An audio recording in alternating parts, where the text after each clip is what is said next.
చూస్తున్నారు కదా పెయిన్స్ వస్తాయి. జై బాలయ్య, జై జై బాలయ్య. ఏందక్క అవార్డు కూడా ఇస్తున్నారంట, ఏంటి సంగతి? ఇవ్వచ్చా వద్దా? ఇవ్వచ్చా వద్దా? ఏం దవడ ఎట్లుందేంది? ఏమో మరి అందరు అట్నే అంటున్నారు. నీ దవడ ఎట్లుందేంది? అన్ని పోయే మరి నోరు దగ్గర పెట్టుకో.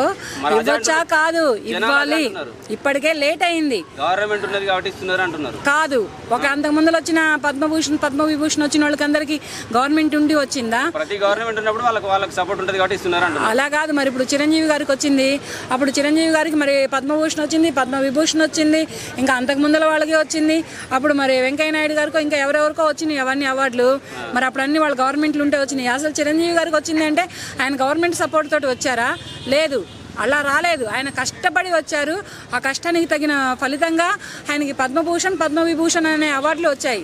అలాగే ఇతను ఏంటంటే 4 రంగాలలో ఉన్నారు.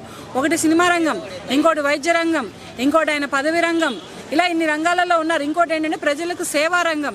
ఇన్ని రంగాలలో ఉన్నారు కనుకనే అతనికి పద్మభూషణ్ లేట్ అయిందని ఇప్పటికే ప్రజలు బాధపడుతున్నా. నువ్వు ఇవ్వచ్చా అంటావేంది? అందుకనే నేను దవడ జాగ్రత్త అని చెప్పాను. అడుగుతున్నారు మరి, అడిగేవాళ్ళు ఎవరు? చిరంజీవి గారికి ఇవ్వడానికి కాంగ్రెస్ ఏమైనా ఆయన సొంత పార్టీయా? ఆయన పార్టీలో ఉన్నదా? ఇప్పటికీ ఉన్నాడు ఆయన. అప్పుడు ఉన్నాడు అంటే ఇప్పటికీ ఉన్నారు. ఇక్కడ రేవంత్ రెడ్డి గారి పక్కన చిరంజీవి గారు ఉన్నారు, తెలుసా మీకు? మరి పవన్ కళ్యాణ్ గారి పార్టీలో ఎందుకని చేరలేదు ఆయన? అవన్నీ వాళ్ళ అన్నదమ్ములు చూసుకుంటారు. అది కాదు, పార్టీలు ఉన్నాయా పదవులు ఉన్నాయా అనేది కాదు ఇక్కడ మెయిన్. వీళ్ళకి ఇప్పటికే లేట్ అయింది. పద్మభూషణ్ అయినా పద్మవిభూషణ్ అయినా సినిమా ప్రపంచానికి సంబంధించిన అవార్డులు కానీ అవి ఈ పార్టీలకు సంబంధించినయో, లేకపోతే అధిష్టానాలకు సంబంధించినయో, లేకపోతే ఇంకో దానికి సంబంధించినయో కాదు. ఇప్పటికే లేట్ అయింది ఆయనకు రావడం. ఇప్పుడు వచ్చింది అంటే ప్రజలు, ప్రేక్షకులు, అభిమానులు అందరూ కలిపి ఒక ఆనందాలతో ఒక కేరింతలు కొడుతున్నారు. అటువంటి వాటిలన్నింటిని ఆపడానికి వీళ్ళకి ఏం పని లేదా? ఏనుగులు పోతాడంటే కుక్కలు మురగడం అంటే ఇట్లాగే ఉంటుంది. ఎవరో గిట్టని వాళ్ళు అన్న మాటలన్నింటినీ పట్టించుకోవద్దు. ఆయనకి రావడం కరెక్టే. అనే వాళ్ళకు బాలయ్య బాబు ఇప్పుడు ఒక శాసనసభ్యుడిగా ఉన్నాడు, అలాగే సినిమాల్లో ఒక లెజెండ్గా ఇప్పుడు ప్రస్తుతం అన్ని సినిమాలు ఇట్టే కొడుతున్నాడు, అలాగే క్యాన్సర్ ఆసుపత్రి కూడా నిర్వహిస్తూ సక్సెస్ అవుతున్నాడు. ఇవన్నీ ఎందుకు కనబడట్లేవు వాళ్ళకి? మరి అదే వాళ్ళకి కళ్ళు పోయినట్లున్నాయి, కళ్ళు మూసుకుపోయినట్లున్నాయి, కళ్ళేట దొబ్బినట్లున్నాయి. అందుకనే ఇవన్నీ కనపడట్లేదు, చెవులు కూడా పోయినట్లున్నాయి, ఇవన్నీ వినపడట్లేదు. ఈ 4 రంగాలలో ఆయన అంత సేవ చేస్తూ ఆయన అంత ఇదిగా చేస్తున్నప్పుడు మరి అలా ఎందుకు అంటున్నారు? ఇప్పటికే లేట్ అయింది. కానీ బాలయ్య గారికి అవార్డు రావడం చాలా అంటే చాలా ఆనందంగా ఉంది, చాలా సంతోషంగా ఉంది. నేనే ఒకసారి చెంప మీద కొట్టుకొని చూసుకున్నాను ఆ న్యూస్ విన్న వెంటనే.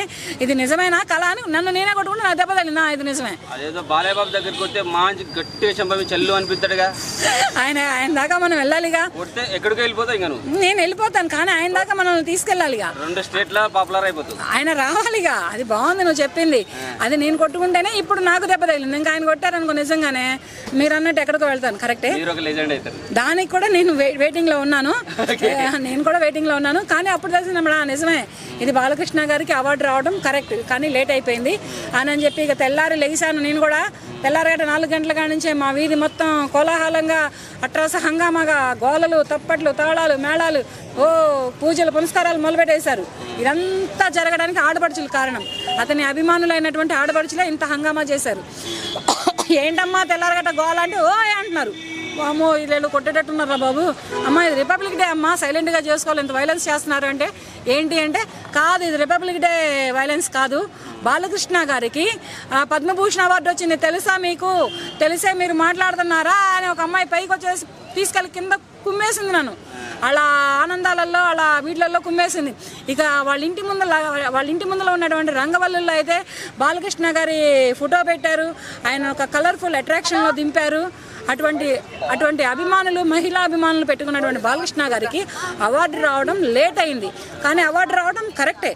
వాళ్ళ పార్టీలో ఉన్నారనో వీళ్ళ పార్టీలో ఉన్నారనో అవన్నీ మాట్లాడొద్దని చెప్పండి వేరే వాళ్ళని, అది కరెక్ట్ కాదు. ఇప్పుడున్న పరిస్థితిలో రాజకీయ నాయకుడు, క్యాన్సర్ ఆసుపత్రి, అలాగే ఆర్టిస్ట్ గా కంటిన్యూగా సక్సెస్ కొడుతున్నారు. అన్స్టాపబుల్ షోతో ఇంకెక్కడికో వెళ్ళిపోయారు. అవును, ఇన్ని చేస్తున్నాడు కదా, ఇంకా ఆయన ఏమైనా చేయాల్సింది ఉందని మీరు అనుకుంటున్నారా? ఇంకా చేయాల్సింది చాలా ఉంది. ప్రజలకి ఇప్పుడు మెయిన్ హీరో కనుక ఇంకా ప్రజల్లోకి వెళ్ళట్లేదు. ఇప్పుడు తర్వాత చిన్నగా ప్రజల్లోకి కూడా వెళ్తారు. ఇప్పుడు పవన్ కళ్యాణ్ గారు లెక్కనే ప్రజల్లో కూడా వెళ్తారు. ప్రజల్లో కూడా ఒక దేవుడు అవుతారు, ప్రజల నాయకుడు అవుతారు, అన్నీ అవుతారు. ప్రజలకి సేవ చేస్తేనే ఫస్ట్ ఏదైనా. ఇతను సినిమా పరంగా సేవ చేస్తున్నాడు, వైద్య పరంగా సేవ చేస్తున్నాడు. ఇన్ని పరాలుగా ఇతను సేవ చేస్తున్నందుకు ఇతనికి లేట్ అయింది. ఫస్ట్ పద్మభూషణ్ అవార్డే చాలా లేటుగా వచ్చింది. ఆయన గోల మామూలుగా లేదయ్యా. బాలయ్య గారు మీ గోల నేను తట్టుకోలేకపోతున్నానండి. ఒక్కసారి దిబిడి అయిపోతుంది మీ గోల. ఒక్కసారి నాకు ప్లీజ్ వన్ టైం బాబాయ్ నేను కొట్టుకుంటేనే నాకు వాచిపోయిందండి. ఇక మీరు కొడితే ఎట్టయిద్దో తెలియదు కానీ నేను మీ దగ్గరకు రావాలంటే ఇట్లా పట్టుకొని వస్తానండి. మీరు ఇంకా కొంచెం నా చెంపలు జాగ్రత్తగా పెట్టుకొని వస్తాను. చాలా సంతోషంగా ఉంది, నాకు కూడా చాలా ఆనందంగా ఉంది. ఒక సినిమా మనిషిగా, ఒక రాజకీయ మనిషిగా నేను కూడా బాలయ్య గారికి అవార్డు రావడం 100% కరెక్ట్. కాకపోతే లేట్ అయింది. జై బాలయ్య.